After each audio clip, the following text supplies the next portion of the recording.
Good morning. This is Sandra Sorbin from the Aroma Essence Institute, and this morning I am interviewing Amanda Liptak.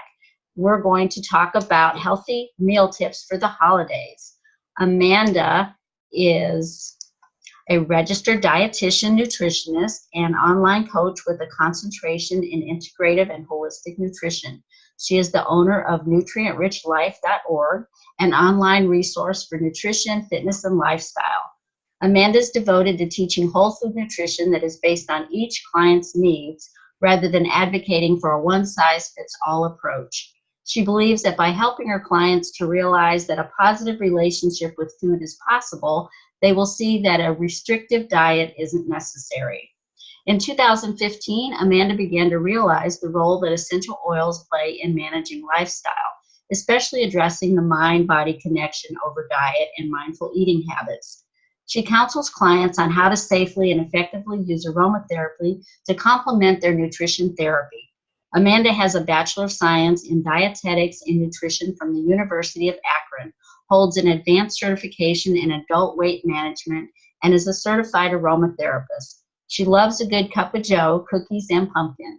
Best enjoyed when all together. Amanda lives outside the Cleveland area with her husband, son, and Labradoodle Bella. So today we're going to have Amanda answer some questions on healthy meal tips for the holidays. My first question for you, Amanda, is approximately how much weight do Americans put on during the holiday season?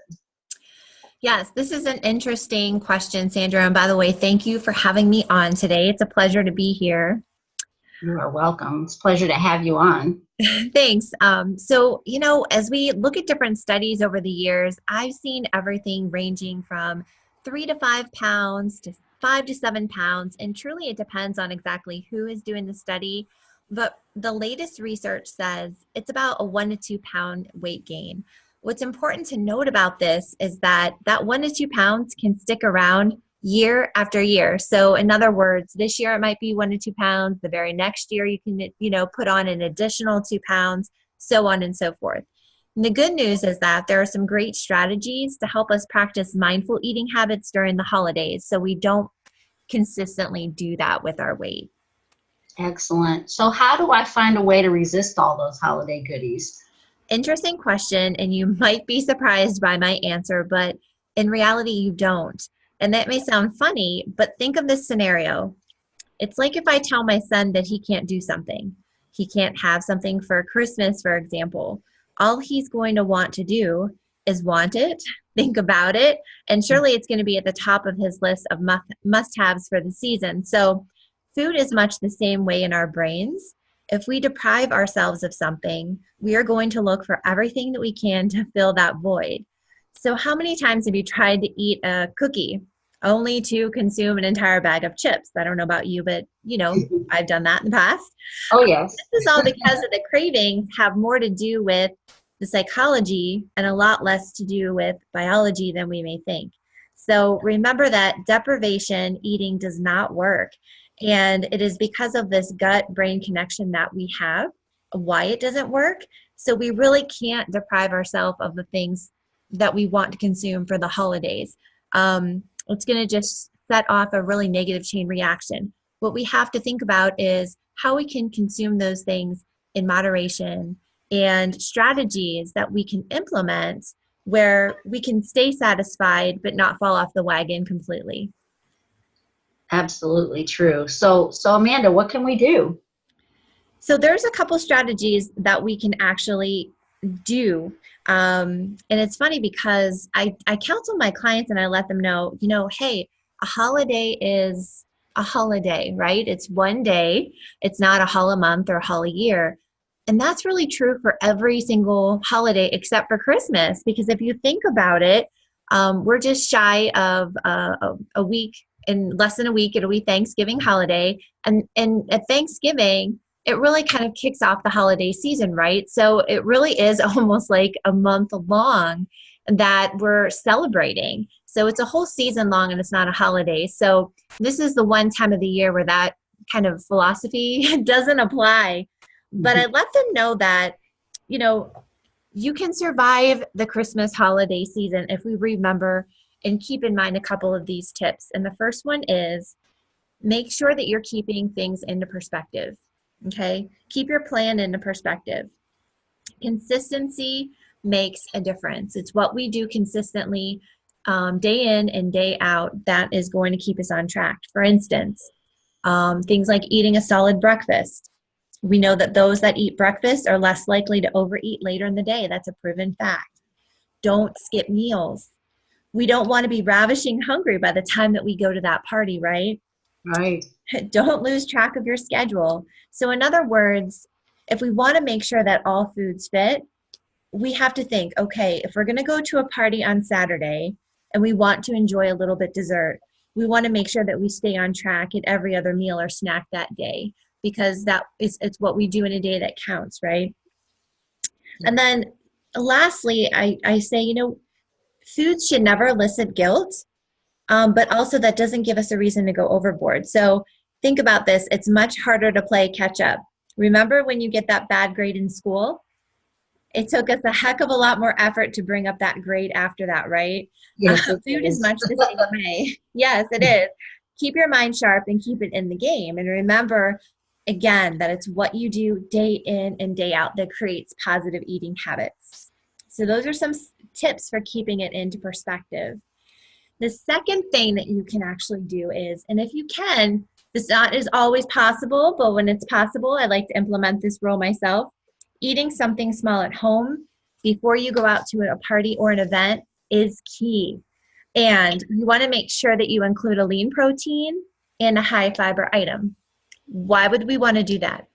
Well, fiber is key because it's filling. It keeps us feeling fuller longer. It helps regulate our blood sugar. And the plus is that many fiber choices are satisfying, but they're also low in calories. Okay, so we can keep our caloric intake in check. And you don't have to be prepared to cook a gourmet meal, for instance, before you go. No need for that. Just keep it simple. I'm all about keeping it simple. Things like carrots, bell peppers and hummus, avocado toast, sliced beets and unsweetened yogurt, turkey and cheese pinwheels wrapped in a high fiber tortilla, or how about grab some leftovers before you go out. Okay, keep it simple, but make sure that you get that lean protein in and that high fiber. The third thing that you can do when you're actually at the event, grab the smallest plate possible. And this will help you regulate your choices and your portion size and make you think, oh, I have a small plate here, so I better choose wisely and I better choose small. And that will help you keep the pace. And the fourth thing, move away from the table when you are done. This is so huge. I don't know about your family, Sandra, but mine gathers and congregates all in the kitchen every holiday. It's like, we cannot get people out of the kitchen area. It's just where everybody wants to go. And where is the food? It's sitting on the kitchen table. So it's so important that we don't mindlessly eat, because when we do that, we begin to lose count of our intake and ultimately lose count of perspective. And so we don't know how much we've had over what time frame, and those things, then it starts to add up. So move away from that table and get up and mingle in another area when you are done. Wow, that is excellent advice. I am definitely going to use that myself. Especially, I love that, move away from the table when you're done. I have such a habit of, when I'm out somewhere, grabbing a little plate, filling it up, and then walking around, and you're just constantly eating then. Great advice. Absolutely. So for me, Amanda, the hardest thing to manage, though, at the holidays is worrying that I'm going to offend the host if I don't eat his or her food. So how can I get around this? Yes, that's a great question. And it's something that we often face in our house, living with and managing food allergy. So to say that I have a lot of experience here, I guess is an understatement, because I must play investigator for every event or every party that we go to. And I'm constantly having to worry about, how that's perceived by the host at all times. So I try to keep things in perspective here. And I'm trying to be as proactive as possible in telling the host if we can't have something and come up with an alternate plan. But it's okay to say things like, Susie, I can't try the cherry tarts because they have gluten in them, but they look and smell amazing. Or, I didn't have the sweet potato bake, but it looks better than my aunt's and hers was to die for. Something along those lines. So keep in mind that you can still compliment the chef without actually consuming the food, whether that's dietary preference, or whether it's due to like a severe food allergy. No matter what it is, if you can't consume it for some reason, that doesn't mean that you can't give your best compliments to the chef. Wow, thank you so much, Amanda. What amazing holiday tips, and they're all so useful. So how can you grab more information from Amanda?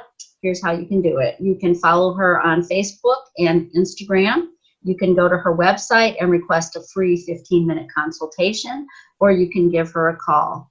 Thank you so much, Amanda. I really appreciate it. You're welcome. It's been a pleasure being here with you today. Thanks for having me, Sandra. You're welcome. Bye-bye. Bye-bye.